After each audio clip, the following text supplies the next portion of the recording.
Also, in today's news, I just wanted to bring up what has come out for the Office of Inspector General with the EIDL grants. Apparently, $4.5 billion of EIDL grants has literally been found out to be fraudulent by the Office of Inspector General. I'm going to bring this up here. I had gotten a text from a gentleman that I've been helping with his SBA loans and stuff like that.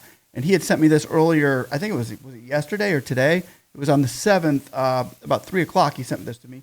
And I'm going to read it to you. It says, using SBA data, we found, this is the Office of Inspector General. So this would be Mike Ware in the OIG of SBA.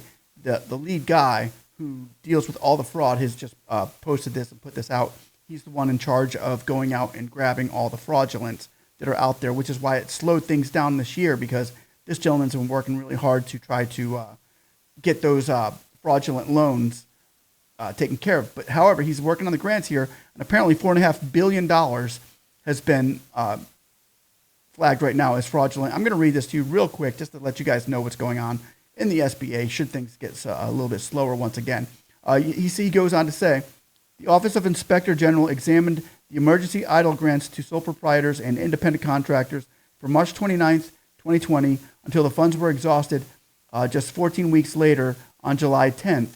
We set out to determine whether the agency complied with the internal policy that set the emergency EIDL grants without an employer EIN and claimed more than one employee on their application. So what he's saying is some people only had one employee and they put down that they had 10 employees just so that they could get the EIDL grant.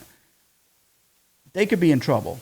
The absence of an EIN indicates the sole proprietors applicants should have claimed no employees and were entitled to a maximum of $543 million. That's $1,000 per applicant. However, SBA approved and dispersed a total of $4 billion in emergency EIDL grant funds to the sole proprietors and over disbursement of $3.5 billion, $3.5 billion.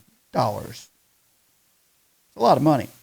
It says we also found 161,197 independent contractors who received a grant of more than $1,000 also applied but did not provide an EIN and claimed more than one employee on their COVID EIDL application. And it says consequently, so that's a lot of money. That's another billion. Consequently, the independent contractors were entitled to a maximum of $161 million per applicant. However, the SBA dispersed $1.1 billion to the independent contractors, resulting in a grant disbursement of about $1 billion. So $1 billion, $3.5 billion, $4.5 billion of EIDL grant money that has been put out there may not have was supposed to.